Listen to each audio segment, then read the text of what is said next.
I would like to start my speech with a little personal story.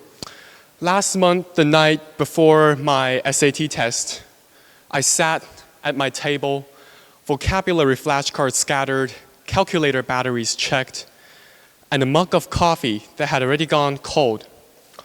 My preparation was done, but my mind was racing.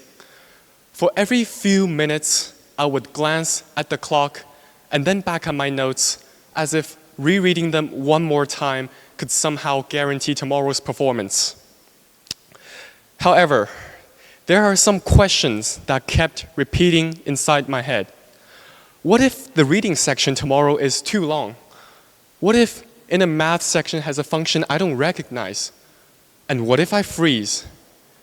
The phrases "what ifs" are the voices of uncertainty. We all know it. Before an exam, before a job interview, before we take any risk, it sneaks in inside your head and whispers, "You are not ready. You don't know enough." Most of us treat uncertainty as a weakness, as something to eliminate, as something to overcome, as something to hide from. But what if uncertainty isn't our weakness? Well, from the first time we step into school, we are trained to love certainty. For every correct answer is either circled or ticked in red, every multiple choice bubble either filled or empty, the back of our textbooks has solutions painted in black and white. Certainty feels safe. It feels like standing on solid ground. It's like knowing a bridge that you shall cross can hold your weight before you even take your first step.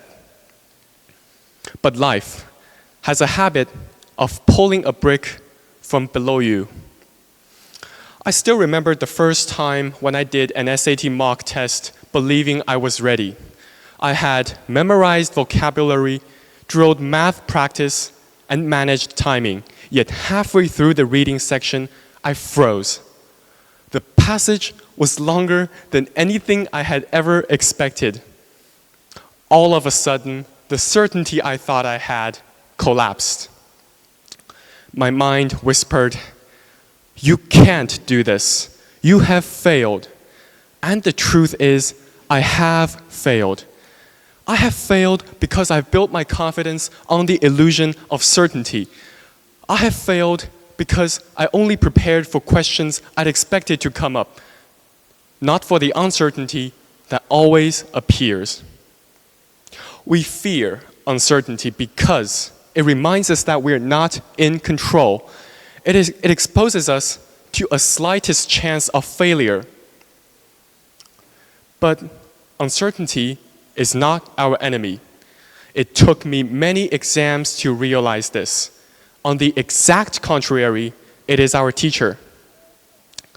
In calculus, in your test, you will never know which type of problem will appear.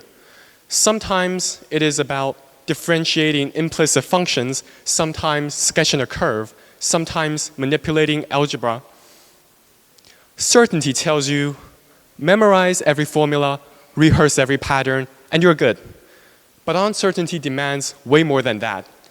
Understand the logic behind derivatives. Understand the transformation of functions, know how to manipulate them, and recognize them as they alter. Or consider a subject that practically celebrates uncertainty, which is statistics. For every confidence interval tells us that we cannot be 100% sure about a matter. For every probability distribution reminds us that life is not predictable, but it is always traceable to some sort of pattern. Uncertainty is what turns mechanical memorization into genuine understanding. The lesson later seeped into my test preparation as well. When I encounter unfamiliar SAT reading questions, I would look at the tone and structure. When I encounter an unfamiliar formula in math, I would plug it into Desmos, play with it, manipulate it, and make an educated guess. Uncertainty is stretching me at every possible way that certainty never would. Well, one of you might say that uncertainty mainly exists in academic fields, but from my life's experience, I will tell you that it is literally everywhere. In debate tournaments, we prepare cases, right? We prepare rebuttals. We prepare how to rebut our opinion. We prepare how to rebut our opponent and defend our own opinion. But the first minute of our opponent's speech always contains something out of our expectation. At first, these tiny moments would send me to panic. I would think, what should I do? I didn't prepare for this argument. But later on, I thought this as an excitement. It is precisely because of these uncertainties that taught me to listen closer, think faster, respond sharper. And this is what makes the debate alive. When I first began building HeriMap, my online website project about cultural heritage preservation, uncertainty followed me everywhere. Will my code work? Will this idea matter to anyone? Will anyone submit their stories? I did not let uncertainty collapse me. Instead, it turned into my motivation of how I should progress and how I shall learn. I learned HTML, CSS, JavaScript languages, tools I had never used before, and reach out to peers for contribution. Thinking from today, I would say uncertainty is what made my project real, authentic, tangible, and alive. In economics, I want to say that uncertainty is the driving core of markets. A market without uncertainty would be dead. It will not have any risk, and thus no innovation, no entrepreneurship, and no profit. Referring to the graph I displayed over here, which is the current stocks trade currency of GE Vernova, I can assume it as completely horizontal without the presence of uncertainty. Uncertainty is the blood of economics. Now let's shift to a subject that fascinates me the most, physics. In physics, the Heisenberg uncertainty principle suggests that we cannot be sure about a particle's position and momentum at the same time. At first, it sounded kind of like a flaw in our knowledge. We cannot explain the world under one formula. We cannot explain the world through functions. But scientists and physicists realized it as something deeper. It is not meant to be that way. Uncertainty is the language of nature, or in other words, God's will. It is precisely because of these uncertainties that particles, atoms, and life, as we know, exists. Looking back, my SAT was never ever about a test in vocabulary or in math functions. It is a test of how I dealt when certainty suddenly disappears. And isn't that what life is?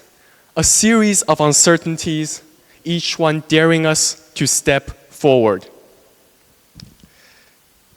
In our future lives, college, career, relationships, and even the fate of our planet is uncertain. And yes, it can sound intimidating at some point. But we shall not perceive uncertainty as a storm that we must hide from. I can say, from my perspective, it is a gentle breeze of wind that pushes us forward. To be exact honest, even in the making of this very speech, Mr. Uncertainty has been right here beside me. You can never imagine how awkward I felt when I knew I was the first person in this room to speak in full English. Me, myself, my team, and my colleagues faced uncertainties at every stage. We didn't always know whether our ideas would connect or whether our stories would resonate with any of you. But it is because of these uncertainties that we didn't follow a rigid script carved into stone hedges. It is because of these uncertainties that we got to improvise as we speak and improve. So the next time when you hear the voice whisper, "What if?" behind your ears before a test, before a job application, or before the start of a romantic relationship, please try to think it as this way. It is not the fog blocking us at the end of the road. It is not a storm that we must hide from. It is not the darkness that blinds us. It is the gateway that leads to infinite routes of possibilities. And what if we dare to embrace uncertainty as a friend, as a source from how we learn? I would say it will not traumatize us. It will not paralyze us. It will carry us further than we can ever imagine. Thank you.